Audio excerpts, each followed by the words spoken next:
일본이 결국 국립군수공장 설립이라는 충격적인 속셈을 드러냈습니다. 과거 세계대전을 일으켰던 일본 제국의 공창을 만들어서 일본의 무기 산업을 부활시키겠다는 것입니다. 일부 일본인들에게 일본 정부가 완전히 일본을 폭망시키는 꼼수와 작전이 무엇인지 연구하고 있다는 지적을 받을 정도로 황당한 계획입니다. 그러나 많은 일본인들은 이제 일본도 무기를 수출해야 한다, 한국을 금방 따라잡는다, 라며 환호를 하고 있습니다.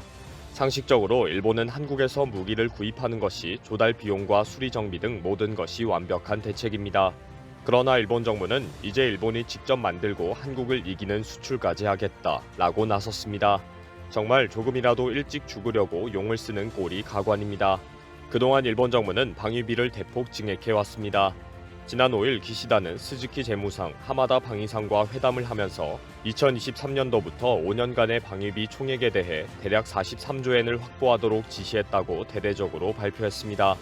그동안 일본은 미국제의 순항미사일 토마호크 500발을 1,500엔을 들여서 구입하겠다부터 시작해서 줄줄이 무기 구입권을 발표해왔습니다. 당장은 북한 미사일에 대책을 세우기 위해 일본에게 토마호크 500발이 있다, 건드리면 우리도 500발 쏜다 라는 강력한 억지력을 만들었습니다. 그러나 일본의 궁극적인 목표가 국립무기공장 설립과 무기 수출 1등 국가라는 것이 드러났습니다. 그동안 일본 정부는 방위 장비 이전 3원칙을 개정하고 조건부로 무기를 수출하는 검토에 들어갔습니다. 자민당의 안전보장조사회 회장인 오노데라 이스노리 의원은 미국 블룸버그와의 인터뷰에서 일본은 국가에 의한 군수공장 건설 및 보유를 검토하고 있다고 밝혔습니다. 오노데라가 말한 국립무기공장은 일본 제국에 의해 운영되어 오던 군대 직속 공장인 공창의 부활입니다.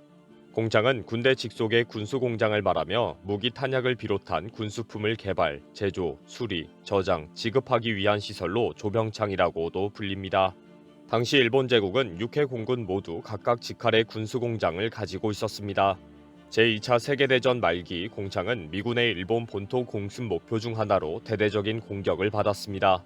당시 성인 남성의 대부분은 전지로 보내졌고 공창에는 학도 동원된 일본 학생들과 강제징용되어 온 조선인들이 일하고 있어서 그들이 공습의 희생자가 되었습니다.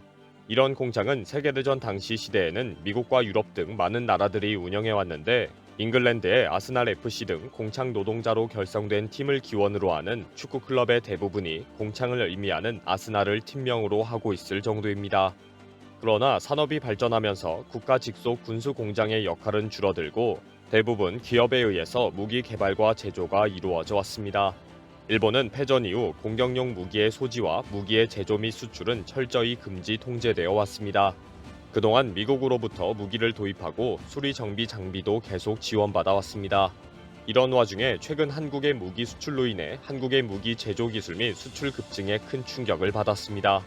일본 언론에서는 한국을 서방 측 병기 공장이라고 표현하기도 합니다. 한국의 무기에 폴란드 등 많은 유럽 국가들이 계약 체결을 서두르고 있기 때문입니다. 지난 9월 한국에서 열린 방위산업전에는 유럽 국가의 국방 관계자들이 대거 참석해서 한국 무기 장비 설명을 부지런히 쫓아다녔습니다. 방위산업전에는 한국의 무기 성능과 수출을 취재하려는 일본 기자들과 국방 관계자들이 몰려와서 상황을 지켜보았습니다. 그들은 한국의 무기는 최첨단 성능에도 불구하고 저렴한 가격이기 때문에 앞으로도 큰 인기를 끌 것으로 보았습니다. 특히 K9 자주포는 한국이 처음부터 독자적으로 설계한 최초의 것으로 모든 노하우를 소유하고 있는 획기적인 군사 장비로 인정합니다.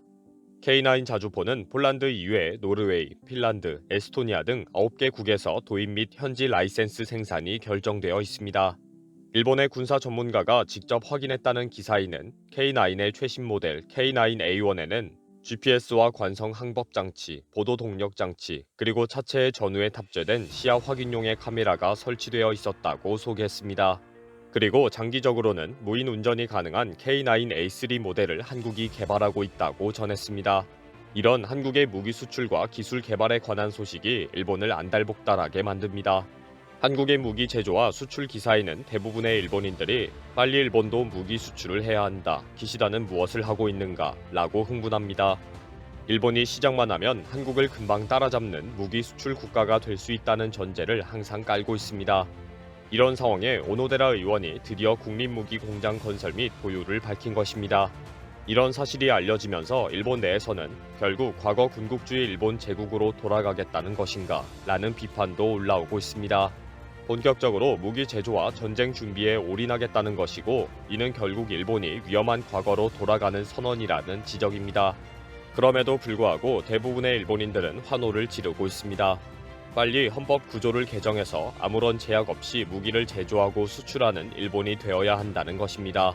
다시 일본 제국의 영광을 재현하면서 무기 수출 1위 국가로 올라가게 되었다고 박수를 보내고 있습니다. 일본에서 비판이 계속되고 있는 와중에 일본의 군사 전문가는 하루라도 빨리 무기 공장을 설립해야 한다는 그 이유를 설명했습니다. 솔직히 현재 자위대는 신규 구입보다 수리 정비에 들어가는 돈이 훨씬 더 높다. 새로운 장비가 고기능의 가격이 올라가면서 수리 정비 비용은 엄청나게 늘어날 가능성이 높다 라고 밝힌 것입니다. 패전 이후 수십 년간 미국으로부터 무기를 구입하고 수리 부품도 가져다 쓰다 보니 현재 일본의 무기 제조 기업은 거의 모두 도산하거나 사업을 철수한 상황입니다. 그나마 몇 개 남아있는 기업은 간혹 들어오는 부품을 하나 만들려고 하면 시간과 비용이 훨씬 더 오래 걸리고 비싸게 될 수밖에 없습니다. 이제는 미국산 최신 무기가 고장이 나거나 문제가 생기면 비교적 짧은 시간 안에 바로 미국에서 구입할 수 있고 비용도 저렴하게 된 구조가 된 것입니다. 그러나 결과적으로는 수리 부품도 완전히 미국에 의존하게 되고 나중에 계산기를 두들겨 보면 아주 비싼 가격에 부품을 구입해 왔다는 것입니다. 군사 전문가는 이런 비정상적인 구조를 없애기 위해서라도 일본에는 국립무기 공장이 필요하다고 주장합니다. 그리고 이런 문제를 해결하기 위해서는 현재 GDP 2%에 5년간 43조 엔도 터무니없이 부족하다고 지적합니다. 최근 일본 정부가 1976년 이후 방위비는 GDP 1% 약 5조 엔이라는 암묵적인 합의를 GDP 2% 약 10조 엔으로 대폭 증액했는데도 이것도 모자라다는 것입니다. 현재 군사 전문가들은 미사일도 개발해야 한다, 레이더 장비도 보강해야 한다, 군사 위성도 만들어야 한다, 한국의 K9 자주포를 뛰어넘는 기술 개발을 해야 한다 라는 주문을 쏟아내고 있습니다. 이들은 1년에 10조엔이 아니라 100조엔도 더 쏟아부어야 하는 긴급 상황이라고 목소리를 높입니다. 이들은 국립무기 공장이 있어야 일본 내 무기 제조 기업도 살아날 수가 있다. 제조 거점이 일본에 있으면 엄청난 방위비가 일본 내에서 돌게 된다. 그러면 산업이 발전하고 일본은 1등 무기 수출 국가가 될 것이다 라고 주장합니다. 일본 정부도 군사 전문가들의 의견을 수렴해서 국립군수공장을 설립하고 다시 민간의 기술 이전과 제조 지원을 하겠다고 나서고 있습니다. 그러나 방위비를 5조엔에서 10조엔으로 늘리는 것으로도 많은 세금을 늘리고 비과세 혜택을 줄인다고 여론이 안 좋은 상황입니다. 일본 국민들이 죽을 판이라고 비명을 지르고 있기 때문에 10조엔 이상 늘리기 어렵다고 밝히고 있습니다. 밑빠진 독에 물붓기로 수십 조엔을 쏟아부으면서 무기 개발에 올인할 것으로 보입니다. 그리고 결국은 일본 폭망의 역사에 또다시 기록을 남길 것입니다. 이번 영상은 여기서 마치겠습니다. 시청해주셔서 감사합니다.